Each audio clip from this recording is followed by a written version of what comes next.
Hello friends, आज हम बात करेंगे कि क्रिप्टो करेंसी क्या होती है, ये किस तरह काम करती है। तो इसका पहला पॉइंट ये है कि ये एक प्राइवेट डिजिटल करेंसी है। इसे हम वर्चुअल करेंसी कह सकते हैं। क्रिप्टो करेंसी कुछ इस तरह काम करती है, जैसे कि सपोज करिए क्रिप्टो करेंसी है, कोई भी आप बिटकॉइन ले सकते हैं, इथेरियम ले सकते हैं। अगर इसको खरीदने वाले ज़्यादा लोग आ जाएंगे, अगर इस क्रिप्टो करेंसी को खरीदने वालों की संख्या बढ़ जाएगी, ज़्यादा हो जाएगी, तो इसके दाम क्या हो जाएंगे, बढ़ जाएंगे, इसके प्राइसेस हाई हो जाएंगे। और अगर इसको खरीदने वाले वापस भाग जाएंगे, यानी कि कम संख्या में लोग खरीदने वाले होंगे, तो इसके प्राइस क्या हो जाएंगे, डाउन हो जाएंगे। तो ये इसी कॉन्सेप्ट पर काम करता है। जब इसकी डिमांड ज़्यादा होती है तो इसका प्राइस बढ़ जाता है, और जब इसकी डिमांड कम होती है तो इसका प्राइस घट जाता है। तो ये डिमांड एंड सप्लाई के पर काम करता है। ठीक है, मतलब मार्केट ये डिसाइड करती है कि इसका कब प्राइस बढ़ेगा और कब प्राइस इसका घटेगा। तो ये कुछ इस कॉन्सेप्ट पर काम करता है। अगर ज़्यादा लोग खरीदने वाले आ जाएंगे तो इसका प्राइस बढ़ जाएगा, खरीदने वाले भाग जाएंगे, कोई दूसरा करेंसी खरीदने लगेंगे, तो उसका प्राइस क्या हो जाएगा, डाउन हो जाएगा। तो इस तरीके से इसका प्रोसेस चलता रहता है। इससे इसकी जो मार्केट वैल्यू, जो इसका प्राइस है, वो डिसाइड होता रहता है। तो इसमें क्रिप्टो करेंसी में क्या है कि प्राइस इसका फिक्स नहीं रहता है, एक जगह पर स्टेबल नहीं रहता है, घटता बढ़ता रहता है। ठीक है, चलिए आगे बात करते हैं। जैसे कि हम लोग थोड़ा पीछे चलते हैं। जैसे कि आज अभी तक हम लोगों ने फिजिकल करेंसी यूज किया है, फिजिकल करेंसी यूज करते आए हैं, जिसे हम कैश कह सकते हैं, या हम पेपर नोट वगैरह जो भी यूज करते हैं अभी तक यही यूज कर रहे हैं। तो इसमें क्या होता था, जैसे कि सोनू है, सोनू अपने अकाउंट से, अकाउंट हमारा क्या होता है, बैंक में होता है। तो बैंक की सारी डिटेल आरबीआई के पास रहती है। हम हमारी अकाउंट्स की जितनी भी एक्टिविटीज होती हैं वो बैंक को पता चलती रहती हैं। तो सोनू ने सपोज करिए अगर कोई भी ट्रांजैक्शन किया, कोई भी पैसा मोनू को ट्रांसफर किया, तो उसका जो ट्रांजैक्शन के सारे रिकॉर्ड्स क्या होते हैं, आरबीआई के पास होते हैं, जो कि सेंट्रल बैंक है। तो सेंट्रल बैंक के पास सारे ट्रांजैक्शंस के रिकॉर्ड होते हैं, कितना पैसा ट्रांसफर हो रहा है, कितना पैसा आ रहा है, कितना पैसा जा रहा है, कितना पैसा कौन निकाल रहा है। तो ये सारी जानकारी जो होती है सेंट्रल बैंक को रहती है, चाहे वो किसी भी कंट्री की भी सेंट्रल बैंक हो। अपने यहाँ इंडिया में तो आरबीआई है, तो आरबीआई को सारी जानकारी रहती है कि कितना पैसा किसके अकाउंट में ट्रांसफर हो रहा है, कहाँ जा रहा है। ये सारी चीजें यहाँ पर सेंट्रल बैंक में रिकॉर्ड होती हैं। सेंट्रल बैंक इस बात को वेरीफाई करता है कि पैसा लीगली जा रहा है, इलीगली जा रहा है। ठीक है, सारी चीजों को चेक करता है, रिव्यू करता है और वेरीफाई करता है। ठीक है, तो यहाँ पर सोनू और मोनू के बीच जो भी पैसा ट्रांसफर हो रहा है, वहां पर क्या एक सेंट्रल बैंक है जो कि थर्ड पार्टी के रूप में इन दोनों की जानकारियां उनके उसके पास हैं। सेंट्रल बैंक के पास दोनों लोगों की अकाउंट्स की सारी जानकारी, उनके ट्रांजैक्शंस की सारी जानकारी होती है। ठीक है, लेकिन यहाँ क्रिप्टो करेंसी के केस में यह है कि क्रिप्टो करेंसी क्या है, एकदम प्राइवेट करेंसी है। ठीक है, तो इसमें गवर्नमेंट की कोई भी इन्वॉल्वमेंट नहीं है, ना कोई भी सरकारी संस्था इसमें इन्वॉल्व है।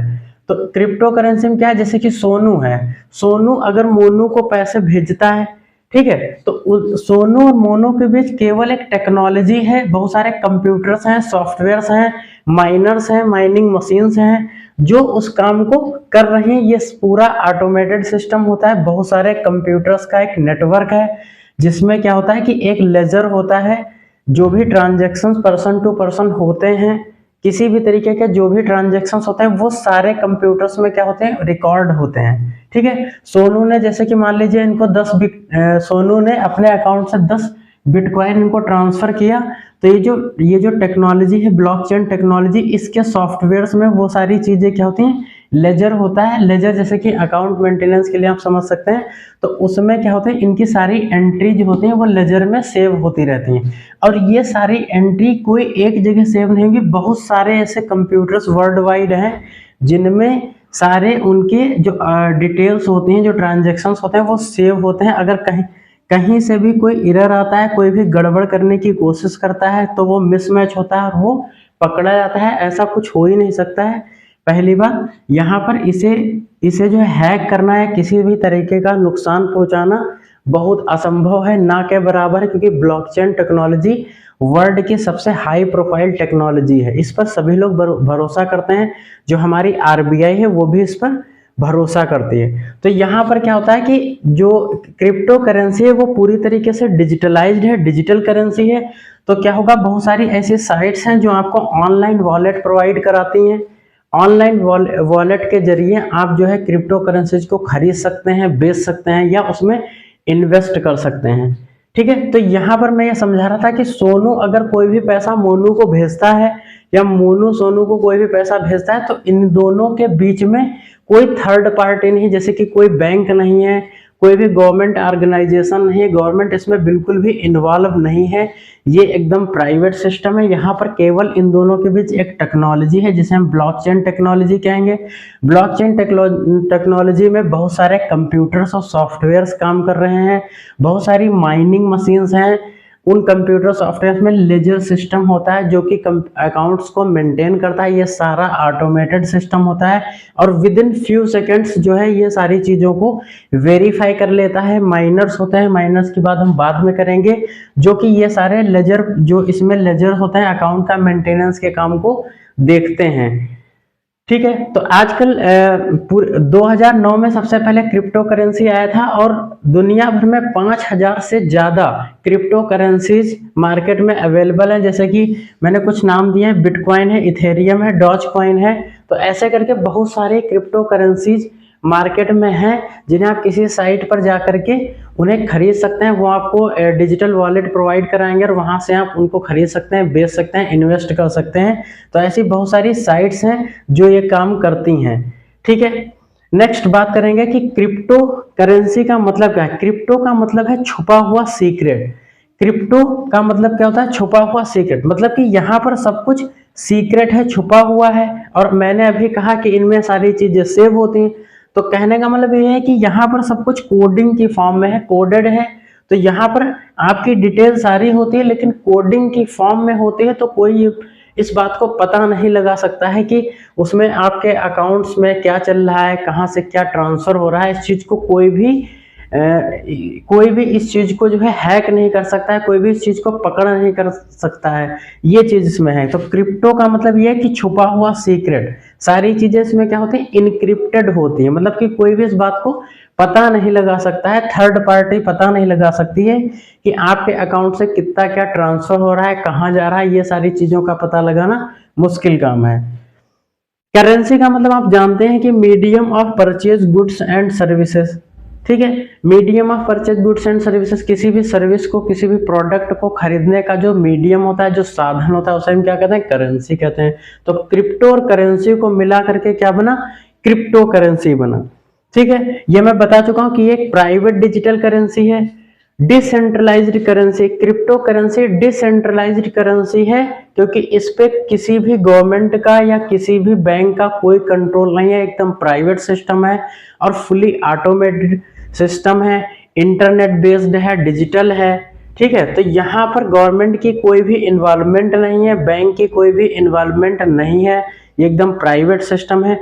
ऑनलाइन वॉलेट के जरिए आप इसे बाय कर सकते हैं, सेल कर सकते हैं या इन्वेस्ट कर सकते हैं। ऐसी बहुत सारी साइट्स हैं, बहुत सारी कंपनीज हैं जो ये काम करती हैं, जिनके जरिए आप क्रिप्टो करेंसीज को खरीद सकते हैं, उन्हें बेच सकते हैं और उनमें इन्वेस्ट कर सकते हैं। तो ऐसी बहुत सारी कंपनीज हैं जिनसे आप कांटेक्ट कर सकते हैं। आपको प्ले स्टोर पर ऐसी बहुत सारी, जैसे कि मैंने एक दे रखा है कॉइन DCX Go, इस तरीके से बहुत सारी ऐसी साइट्स हैं जहां से आप इन चीज़ों को खरीद सकते हैं, इनमें इन्वेस्ट कर सकते हैं। ठीक है, दूसरा मैंने आपको बताया कि crypto currency demand and supply पर काम करता है। कि क्रिप्टो करेंसी जैसे कि खरीदने वाले, अगर खरीदार बहुत आ जाते हैं तो हाई उसका रेट जो होता है, प्राइस जो होता है वो बढ़ जाता है।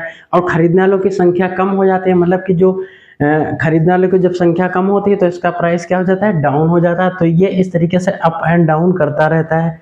ठीक है, तो कैश के अब जैसे कि हम डिफरेंस थोड़ा सा समझ लेते हैं। जैसे कि आपके पास अगर 100 रुपए की क्रिप्टो करेंसी है, कोई भी आपके 100 रुपए का, जैसे कि मान लीजिए बिटकॉइन है, ठीक है, तो बिटकॉइन है या कोई भी क्रिप्टो करेंसी है, तो 100 रुपए जो आपके हैं उसकी जो 100 रुपए के जो बिटकॉइन है वो जो है उसके प्राइसेस बढ़ घट सकते हैं, ठीक है। जो 100 रुपया है आपका उसमें पड़ा हो, वो 100 रुपया आपका कभी ऐसा भी हो सकता है कि 100 रुपया आपका 1 लाख रुपए हो जाए, या 2 लाख रुपए हो जाए, या 10 लाख रुपए हो जाए, ठीक है। ये उसकी डिमांड पर डिपेंड करता है, ठीक है। कभी कभी ऐसा भी हो सकता है कि जो 100 रुपए के आपके बिटकॉइन में आपने जो 100 रुपए लगाए थे, वो हो सकता है कि 10 रुपए हो जाए, 5 रुपए हो जाए, या 1 रुपया हो जाए। तो बिटकॉइन जो है या कोई भी क्रिप्टो करेंसी वो कभी कभी नीचे भी जा सकती है। मतलब कि अगर आपने 1000 रुपए लगाए तो 1000 रुपए से उसे 5 रुपए या 1 रुपए बनने में भी टाइम नहीं लगता है। 1000 से आप 1 रुपए पर भी पहुंच सकते हैं, और 1000 रुपए से आप 1 लाख, 2 लाख, 10 लाख रुपए तक पहुंच सकते हैं। तो ऐसे कुछ भी हो सकता है क्रिप्टो करेंसीज में, ठीक है। अब इस थोड़ा सा हम कंपेयर करके देखते हैं कि कैश में क्या होता है। जैसे कि सपोज करिए कि आपके पास 1000 रुपए है, 2000 रुपए का सपोज करिए नोट है, ठीक है। तो 2000 रुपए के नोट पर ये वेरीफाई किया जाता है, उसमें गवर्नर के साइन होते हैं, उसमें ये लिखा होता है कि मैं धारक को 2000 रुपए अदा करने का वचन देता हूं। तो उसमें यह होता है कि चाहे कुछ भी हो जाए, उस नोट की जो वैल्यू है 2000 रुपए की ही है, हमेशा रहेगी। 2000 रुपए के प्राइस की कोई भी चीज आप खरीद सकते हैं, 2000 रुपए को 2000 रुपए का आप किसी को पेमेंट कर सकते हैं, तो उसकी जो वैल्यू है वो 2000 रुपए ही रहेगी, वो ना घटेगी ना बढ़ेगी। लेकिन हाँ, महंगाई पर उसका असर रहेगा।